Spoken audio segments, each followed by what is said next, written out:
اعتکاف ته ستا او زما په کلي کې چې کوم اعتکاف کیږي دا رواجي اعتکاف چې رخل دې دپاره کینی چې بیا وروسته ورته هارونه واچوي او مبارکۍ ولا ورکړي نو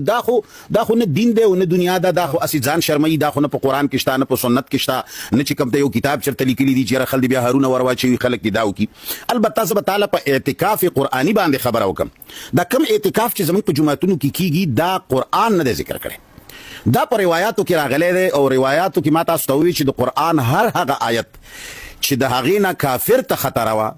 کافر ته نقصان وو نو کافر بی ټیم استعمال که حکمران بی ټیم استعمال که د کومو احکامو نه چې سرکار ته حکومتونو ته تاوان وو خپل بی ټیمي د خرچې په ذریعه باندې لکه اوس هم دا مفتی اعظم دی هغه مفتی اعظم دی دا سرکار مقرروي نو د خپل بی ټیمي استعمال که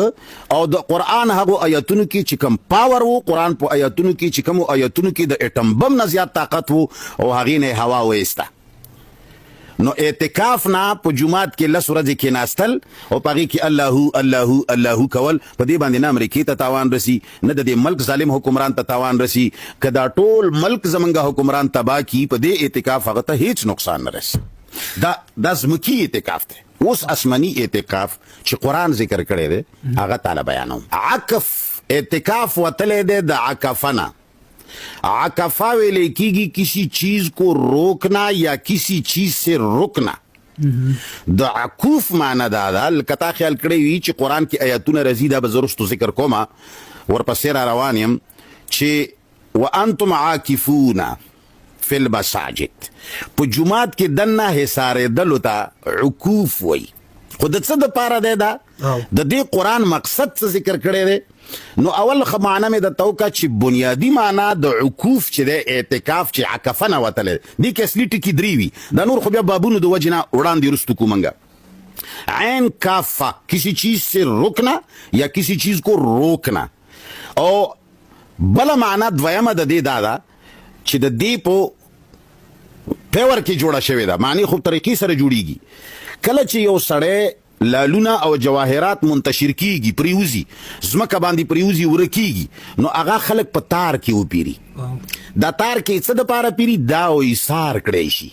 دا د ورکېدو نه او د منتشر کېدو نه را بند شي عکف الجوهر فی النظم عکف الجوهر فی النظم یو سړي جواهرات په تار کې وپیرل څه مطلب د ورکېدو نه او د منتشر کېدو نه یې بچ کړه او کله چې ویښته سړی ګومنځ کي هغې ته ویلی شي شعر معکوف هغه ویښته چې هغه په ترتیب کړي شوي دي ګډوډېدو نه یې بچ کړي دي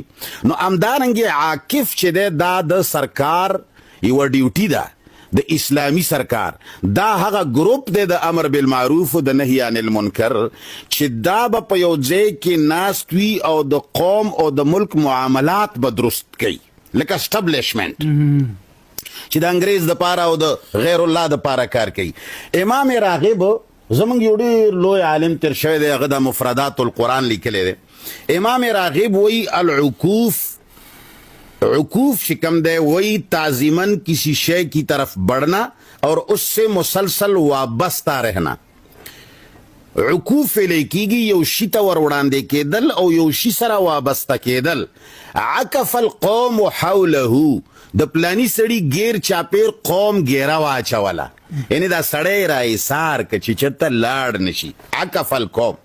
همدارنګې عاکفین په قرآن کې راغلی دی هغه جماعت چې هغه د بني نوع انسان او د مسلمانانو دپاره داسې معاملات او داسې سوچونه او داسې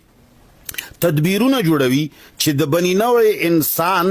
شرازه بکراو نشي دا خلق منتشر نشي دا خلقو باندې څوک تیری ونه کي دوی په چا تیری ونه کي چې دا خلق د قانون په نظم و ضبط کې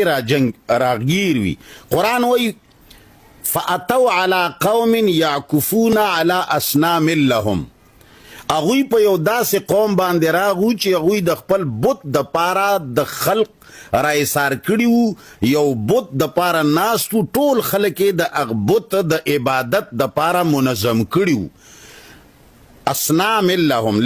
یعکفون علی اصنام لهم د خپلو بوتانو د پاره اغوی عمل د اعتکاف کولو څه مطلب دا ټول قوم په یوې خبره باندې راجمع کوه دا ټول قوم په یوې خبره باندې راغونډوه چې دا منتشر نشي. همدارنګه قرآن وایي والمسجد الحرام الذي جعلناه للناس سواء العاكف والباد. مسجد حرام چې دی دا یو داسې مرکز دی چې دا د عاکف د پاره یعنی حصار شوي چې څوک په دې ځای کې اوسیږي داغه د پاره او د بهر د پاره یو شی دی. بل ځای کې الله فرمایي ولا تباشروهن وانتم عاکفون فی المسجد. سره کورواله نه کوي په هغو شپو کې چې تاسو په جمعات کې کله جمعات نه مراد دی مرکز د مسلمانانو تاڼه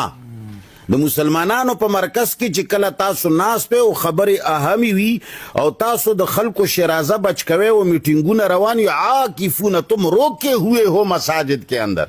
په جمعاتونو کې تاسو مرکزونو کې ناس په د قوم او د ملک د پاره سټریټیجی جوړوي تدبیرونه کوي نو میټینګونه وي نو په داسې وخت کې با مرکز ته ښځه نه راغواړي چې هغه کې لګیا شي په مرکز کې دا کار شروع کې ولا تباشروهن وانتم عاکفون فی المساجد. همدارنګه قرآن کې ابراهیم علیه السلام وایي ما هذه التماثیل التي انتم لها عاکفون. دا څه شي بوتان دي چې تاسو دې ته دا ټولې دنیا خلک راغونډ کړی دی او تاسو دې ته دا خلک را ایثار کړی دی چې د دې عبادت به کوئ خبردار دینه خلافونه کې خبردار د دوی خیرې لګي د دوی دعاګانې لګي دا زمونږ خدایان دي. دا څه شي دي چې تاسو دې ته ټوله دنیا را ایثاره کړې ده. بل ځای کې الله وایي لن نبرح علیه عاکفین حتی یرجع الینا موسی. منگ با دیزے کی تر حق زے پوری حصارو عاکفین چی تر چو پوری مسانی وی راگلے منگ با دقا بودتا عبادت کو گیر چا پیر با موتا خلق را حصار کری قالو نعبد اسناما